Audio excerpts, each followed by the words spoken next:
1962 in New York City. No.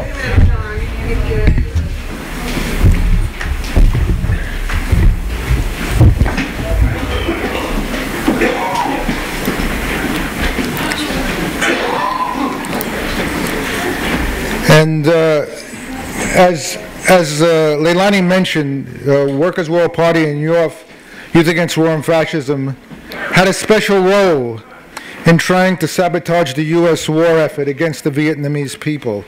And I think these pictures will show how some of that played out. I'd like you to look for, first, the avant-garde role of the party, like in holding this demonstration first, and raising the kind of slogans that we did during the war.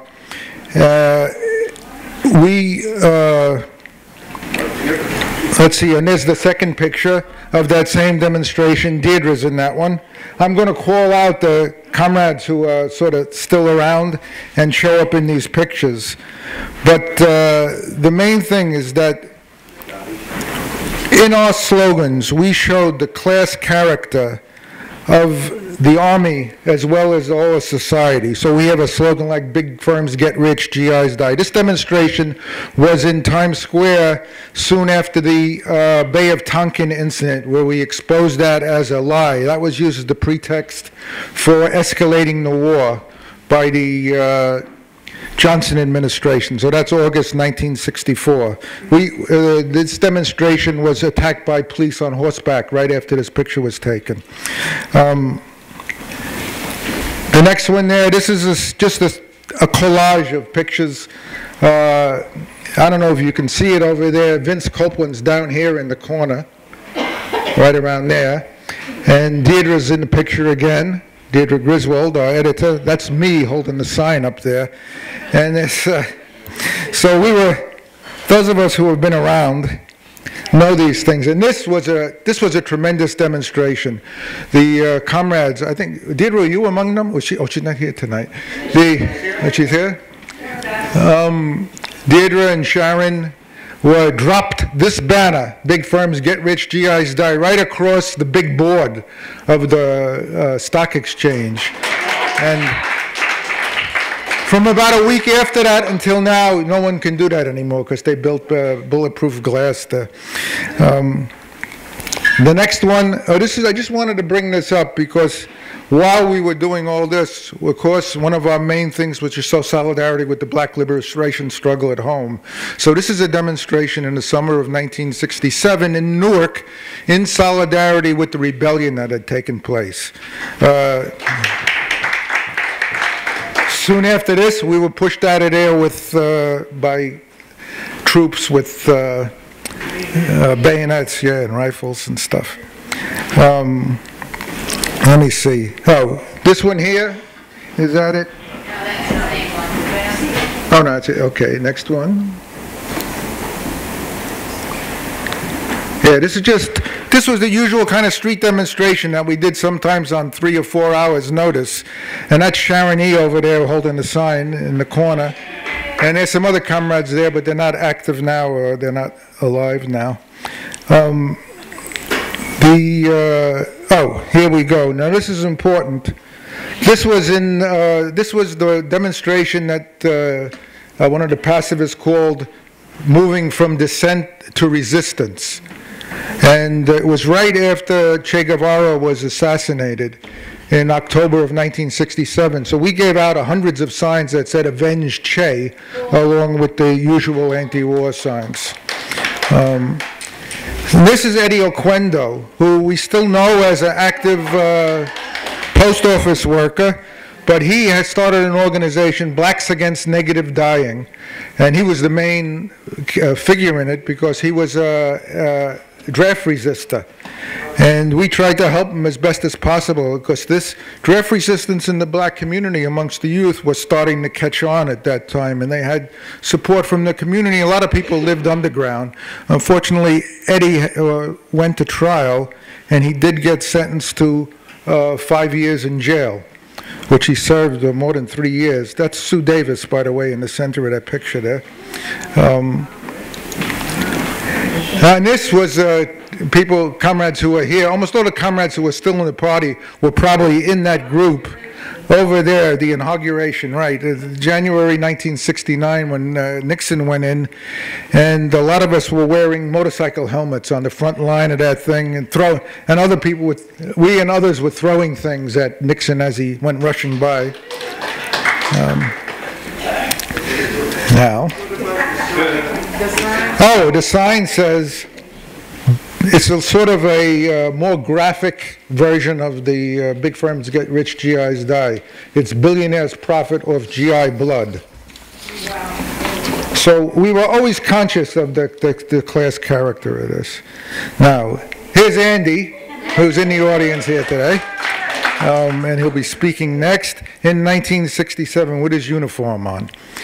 And this is a little bit later, but I wanted to put them all up there now because that was our comrades King Martin, who died in 2000, and Marianne Weissman with Andy. And the important thing about this is that the two of them served 6 months in jail. It was part of the effort to support the GIs at Fort Sill. And, you know, we never want to go to jail, but sometimes taking casualties advances the struggle. And we should always keep that in mind. We would have been just as happy not to have them spend 6 months in jail, but it built in strength and solidarity with the GIs. At the same time this was happening, in Europe, GIs were deserting and meeting in Paris. This here is Terry Klug, who's in the audience. And I think that's Dick, right? That's Dick Perrin, who was in Fort Sill with Andy Stapper. He went to Europe and he deserted, and they were all together. And around this time, they held a very dramatic press conference with Stokely Carmichael, Sekou Touré, Kwame Touré. And they got a lot of publicity on it. Terry wound up coming back to the United States. Well, I'll get into that later. This is the bond in 1967.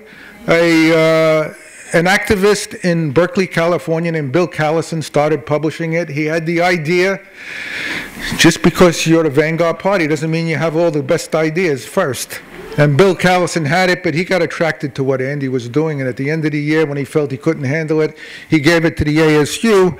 And the editor became Fayette Richardson, who was a party member and who was also a veteran of the, he was a paratrooper who jumped into Normandy the night before, and he was perfectly suitable, and he was a good journalist, and he was perfectly suited to handle this newspaper. And 4 months later, I mean, I was the circulation manager of the newspaper. When we got the newspaper, it didn't have hardly any GI subscribers. 4 months later, it had a couple thousand. It was because this was the time of the Tet Offensive. It was the time of the big struggles in Vietnam the year before, with the GIs coming back and talking about it. And it was just a mushroom, snowball, whatever you want to call it. It was something I have never experienced before or since, of workers in uniform sort of enlisting in what is really a revolutionary organization. This was just every month we had a letter page like this. This was a selection of the hundreds of letters that we would get each month. Now, just to some of the struggles. The Fort Hood 43. GIs, black GIs in Fort Hood in August of 1968 who refused to go to Chicago. They were meeting to refuse to go to Chicago for the Democratic National Convention because they believed they would be used as riot-controlled troops in the black neighborhood. And 43 of them were arrested. And Andy had just done an interview that was published in Esquire magazine, and an MP read the interview, identified with the union, got the names of the GIs, called up the union, and we got legal representation for the guys down there. And in fact, that's the lawyer, Michael Kennedy, who's a pretty famous radical lawyer, and these are the GIs. I remember, well, this is Henry, and this is Guy Smith, and there's Robert Rucker, and Ernst Frederick. Anyhow, we were down there. Ellen and I and Bill Smith, one of the GIs, were down for their trial in October of that year, the same time when the rest of the comrades were confronting the racist George Wallace in Madison Square Garden here. And these were the GIs who took over the work of the office as they came out of the military in 1968. Spec 5, Bob LeMay, Spec 4's Bill Smith, and Dick Wheaton. Dick Wheaton, right, that's what I said. So they started running the office, with Andy, of course. This was the Bond, Terry Klug's desertion trial. Now, I'm sorry, should be 1969, number 5. Of course, he came back at the end of 1968, right? Terry was in... At the end of 1969. No, 68, right. Terry and the rest of the GIs were in Paris in May of 1968, so they also went through a near revolution over there. And they brought that experience back. In his desertion trial, we lost this one. Terry was sentenced to 3 years. He tried to keep up a good spirit about it. There's a better picture of them. But he was in jail. We're going to come back to him soon. But first we're going to go to Hawaii. This was my personal most exciting experience in my life, was being on Hawaii and seeing what looked like the army was going to fall apart, because these guys took refuge, what do they call it? Sanctuary. At the church. We called it on for a strike, or on strike against the war, a union meeting. I was there only for the first week. That's me in the upper left-hand corner. And but it looked like everything was going to fall apart. Black Marines were rebelling at Kaneohe Marine Corps Air Station. Other Marines were bringing food to the GIs who were taking sanctuary. And I was hoping the whole thing would fall apart that week. It didn't, but the Nixon administration started reducing troops right around the same time. And John Lewis and some others, they went there. He can talk about it later, maybe. These are 2 black Marines who took a stand, called it a racist war. They got sentenced first to 6 and 10 years. But within about a year, they won that, and they were released. Here's the Bond writing about them. And at the Caesar's Bond, it says, this is from the Daily News. Sir, my men refused to go. This happened in Vietnam. The whole unit refused to go. And it was happening on a regular basis. People, of course, most of the comrades who have been around at that time or soon after that know of these things. But it's not something that's generally known in the society here. And this, now, back to Terry and Fort Dix, there was a rebellion in the stockade. And somebody burned down a couple of the barracks. And these 38 guys were charged in it. The best thing about this story is that they won the case. Nobody was able to convict them because nobody would give evidence against the other GIs. That's a combination of solidarity and very tight organization. And these are the things. There was a big demonstration on Fort Dix, and the women in the movement took the leadership of this demonstration. You can see them. That's Laurie on the way over there on my left, your right. And there's some other people there we know. This picture is even a little more dramatic because they face down the bayonets. Now, since GIs were almost all men at that time, there's not too much role of women in the struggle, but this is the Camp McCoy 3, and this is how the women's struggle got into the GI struggle. In here, you see, this is John Lewis over there. He's in the audience tonight, too, with the Camp McCoy 3, who blew up some sort of power facility in Wisconsin? Wisconsin. I mean, they were charged with that, and they pled guilty to it. So we'll have to assume that they actually did it, but we defended them anyway. But through the Camp McCoy 3, we met Joyce Shediak, who's up here tonight, and she brought the struggle of the dependents of the GIs, put out this pamphlet, and it led to, this is an idea of what's in the pamphlet, you can't read it though, but here, it led to changing. We first started, there was only 8 demands of GIs, then it got to 10, and now with some demands reflecting the needs of the women, it got to 12. This is Mitch Smith, who went into the Army, and what he did, he made radio programs that were then broadcast from Pyongyang to the GIs in South Korea. So, to give you an idea, how are we going? I'm going to go as fast as possible right now, but I can't. This is fragging. Billy Dean Smith was charged with fragging. There were hundreds of times when GIs because they either was racist officers or NCOs, or because they were ordered into battle and they didn't want to go, they would roll fragmentation grenades. And we got a new verb in English, to frag. They fragged over there.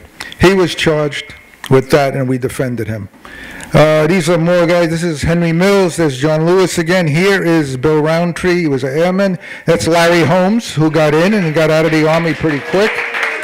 And down here is another somebody, you can't see him too well, but he's in the audience tonight too, Rene Imperato. Then he was known as Bob Dorsey. Okay, he was an airman also in Thailand, and in, I think in Thailand, and in Vietnam, never Thailand, Vietnam, and in up in New York State. And then in '72, it started to turn attention to the veterans. They organized veterans marches. And here you can see other people that we know. Larry's in this picture, I think. I can't see them anymore. Terry, yeah, Terry's over there. And Julio Gigliotti, who is a Puerto Rican comrade who died about a year ago in Puerto Rico. He's there. This is the same demonstration. There were some other pictures. Tom Soto's in this one, and John Lewis. Okay, and then this is a picture about another kind of struggle that went on. It was fraternization between GIs and the Vietnamese. And there, the picture's kind of blotted out. You can't see their faces too well, but it's more than 40 years later, so let's get a better picture of it over there. And what I got to say here is the picture shows, let's put it this way, I got to end this up now, but the Pentagon trained the young people in how to handle weapons, and they tried to make them kill. The role of the ASU and the party was to help them learn in which direction to point their weapons. Okay.